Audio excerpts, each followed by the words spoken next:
I learned how to hold my breath when I was 6 years old.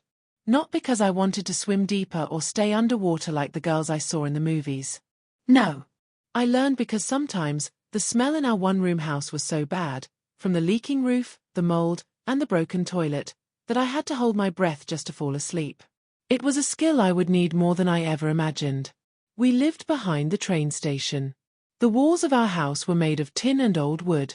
Every time the train passed, the whole house shook like it was about to fall. I used to think it would one day. I used to hope it would. At least then, someone might care enough to help us. My mother worked 2 jobs. Cleaning houses during the day, sewing clothes at night. She never smiled. I think life had taken her smile a long time ago. My father? He left when I was 4.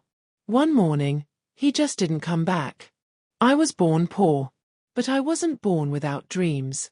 When I was 8, I saw a doctor for the first time. My little brother had a fever that wouldn't go away.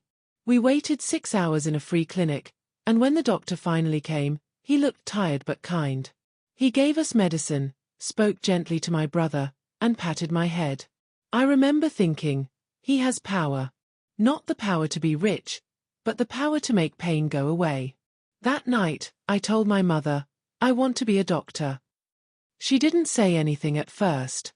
Just kept sewing under the dim light bulb. Then she looked at me and said softly, then you'll have to fight harder than anyone else. So I did. I fought through hunger. Through bullies who laughed at my torn uniform.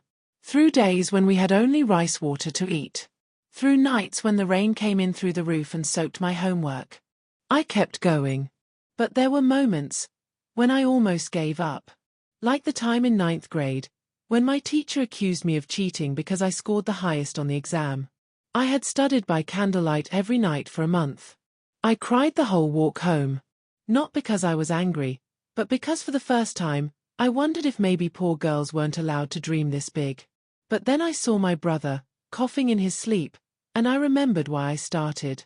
I began tutoring kids after school for a few coins. On weekends, I helped my mom clean houses. Some houses were so big I got lost inside. One time, a girl my age laughed when she saw me wiping the floor. She was wearing a doctor's costume for a party. I wanted to disappear. Instead, I cleaned faster. By the time I finished high school, I had the top scores in the district. But when I got the acceptance letter to medical school, my heart sank. We couldn't afford the fees. Not even close. That night, I cried like a child. My mother sat beside me, quiet. Then she stood, went into her room, and returned with an old tin box. Inside were rolled up bills. Years of hidden savings.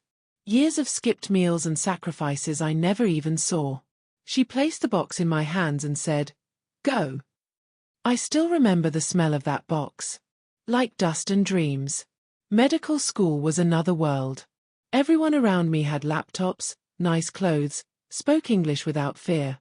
I was the girl with a second-hand bag, a cracked phone, and shoes that squeaked. I ate once a day. I hid my hunger behind smiles. But I kept going. I studied on the bus. In the bathroom during breaks. Under streetlights when the hostel lost power. Sometimes, I worked as a night cleaner at the hospital just to be close to patients. I listened to the doctors talk. I memorized everything. One night, while mopping the ER floor, a nurse called out, "We need help here." A man was having a seizure. There was no doctor around. I dropped the mop. Ran to the bed. Checked his pulse. Cleared his airway. Rolled him on his side. Just like I'd learned. When the doctor arrived, I backed away, shaking. He looked at me, surprised. "You did that?" I nodded. That night, he gave me his old medical books. And for the first time, someone at the hospital remembered my name. But even as I rose, life tested me. In my final year, my mother fell sick. Liver failure. She had hidden it for months. The hospital said she needed a transplant. We couldn't afford it. I offered to drop out. Get a job. Anything. But she shook her head weakly and said, "If I die, let it be after I see you become a doctor." She died 2 months before my graduation.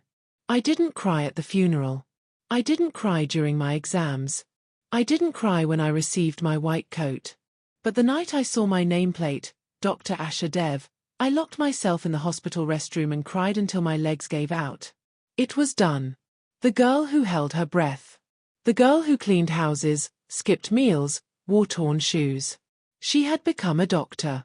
But life wasn't finished with me yet. 6 months into my first job, I got posted to a remote village hospital. There were no senior doctors, no fancy machines, not even clean water most days. Just me, a nurse, and whatever strength I had left. And one night, something happened that changed everything. A girl was carried into the clinic, bleeding badly.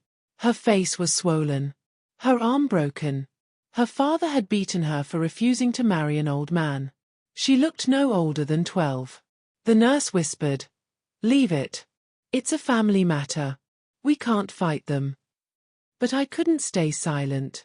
I treated her wounds. Reported the father. Called the press. The village erupted. They burned my room. Threatened me. But I stayed. Because she reminded me of me. A girl with no voice, no money, no safety. Just a dream of something better. That story went viral. People began to notice. Donations poured in. The hospital got supplies. More doctors joined. I was offered a job at a city hospital. But I said no. Because I belonged here. With the broken. With the forgotten. With the ones still holding their breath, waiting for someone to notice. And now, when people ask me, "How did you do it?" I tell them the truth. I didn't climb a ladder. I crawled.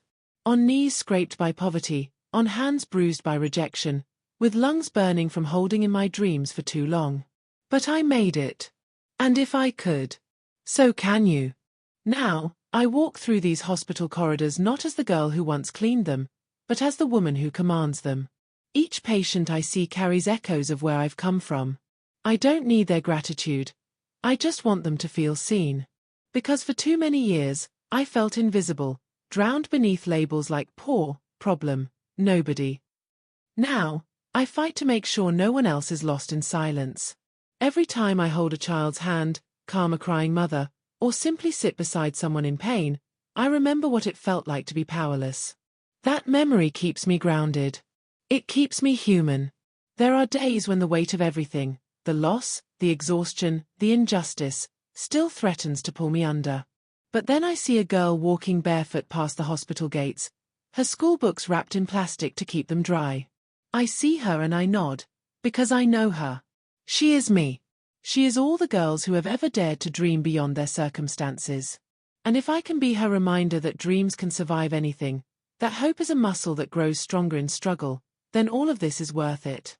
Sometimes, I go home and sit alone in the quiet, listening to the trains rattle by.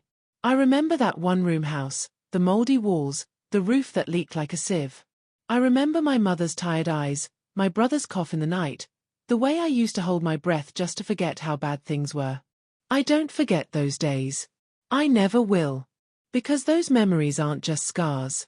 They're my roots.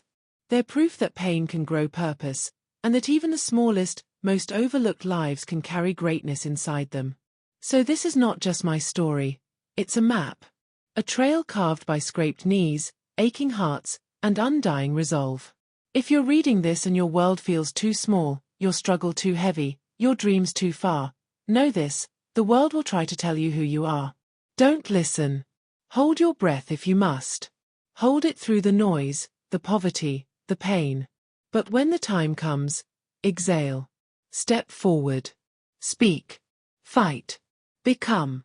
Because if you're still breathing, then your story isn't over. It's just beginning.